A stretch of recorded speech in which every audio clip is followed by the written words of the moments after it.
شروع کرتا ہوں میں اللہ کے نام سے جو بڑا مہربان نہایت رحم کرنے والا ہے۔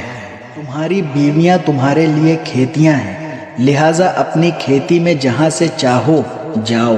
اور اپنے لیے اچھے عمل آگے بھیجو،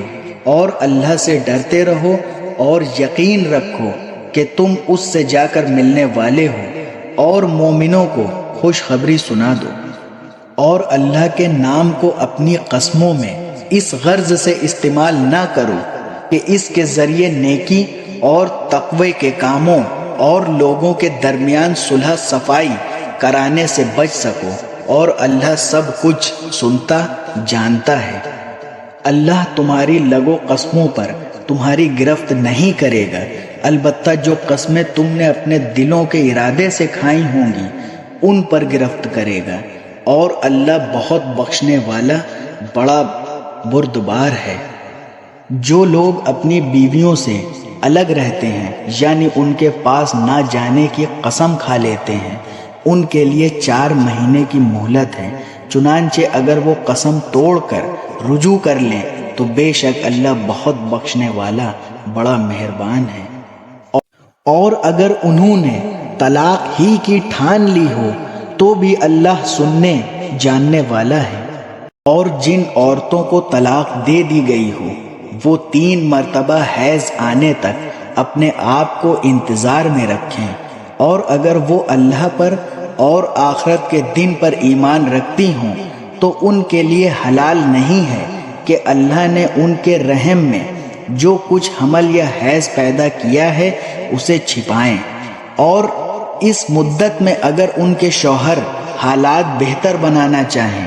تو ان کو حق ہے کہ وہ ان عورتوں کو اپنی زوجیت میں واپس لے لیں،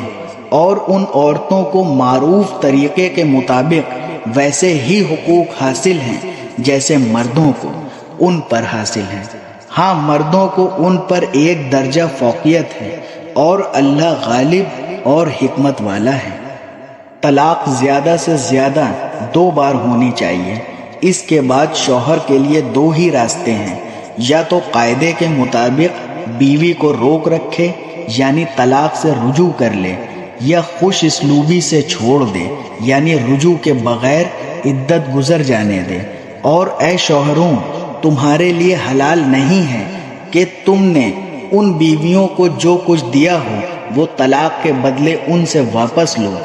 حالانکہ دونوں کو اس بات کا اندیشہ ہو کہ وہ نکاح باقی رہنے کی صورت میں اللہ کی مقرر کی ہوئی حدوں کو قائم نہیں رکھ سکیں گے۔ چنانچہ اگر تمہیں اس بات کا اندیشہ ہو کہ وہ دونوں اللہ کی حدوں کو قائم نہ رکھ سکیں گے تو ان دونوں کے لیے اس میں کوئی گناہ نہیں ہے کہ عورت مالی معاوضہ دے کے علیحدگی حاصل کر لے۔ یہ اللہ کی مقرر کی ہوئی حدود ہیں، لہٰذا ان سے تجاوز نہ کرو، اور جو لوگ اللہ کی حدوں سے تجاوز کرتے ہیں وہ بڑے ظالم لوگ ہیں۔ پھر اگر شوہر تیسری طلاق دے دے تو وہ عورت اس کے لیے اس وقت تک حلال نہیں ہوگی جب تک وہ کسی اور شوہر سے نکاح نہ کر لے۔ ہاں، اگر وہ دوسرا شوہر بھی اسے طلاق دے دے تو ان دونوں پر کوئی گناہ نہیں کہ وہ ایک دوسرے کے پاس نیا نکاح کر کے دوبارہ واپس آ جائیں، بشرطے کہ انہیں یہ غالب گمان ہو کہ اب وہ اللہ کی حدوں کو قائم رکھیں گے، اور یہ سب اللہ کی حدود ہیں جو وہ ان لوگوں کے لیے واضح کر رہا ہے جو سمجھ رکھتے ہیں۔ اور جب تم نے عورتوں کو طلاق دے دی ہو اور وہ اپنی عدت کے قریب پہنچ جائیں تو یا تو ان کو بھلائی کے ساتھ اپنی زوجیت میں روک رکھو یا انہیں بھلائی کے ساتھ چھوڑ دو، اور انہیں ستانے کی خاطر اس لیے روک کر نہ رکھو کہ ان پر ظلم کر سکو، اور جو شخص ایسا کرے گا وہ خود اپنی جان پر ظلم کرے گا۔ اور اللہ کی آیتوں کو مذاق مت بناؤ، اور اللہ نے تم پر جو انعام فرمایا ہے اسے، اور تم پر جو کتاب اور حکمت کی باتیں تمہیں نصیحت کرنے کے لیے نازل کی ہیں انہیں یاد رکھو،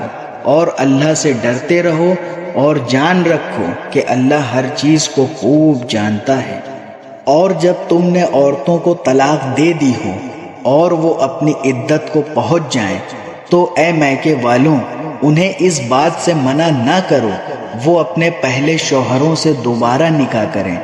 حالانکہ وہ بھلائی کے ساتھ ایک دوسرے سے راضی ہو گئے ہوں۔ ان باتوں کو نصیحت تم میں سے ان لوگوں کو کی جا رہی ہے جو اللہ اور یوم آخرت پر ایمان رکھتے ہوں۔ یہی تمہارے لیے زیادہ بہتر اور پاکیزہ طریقے ہیں۔ اللہ جانتا ہے اور تم نہیں جانتے۔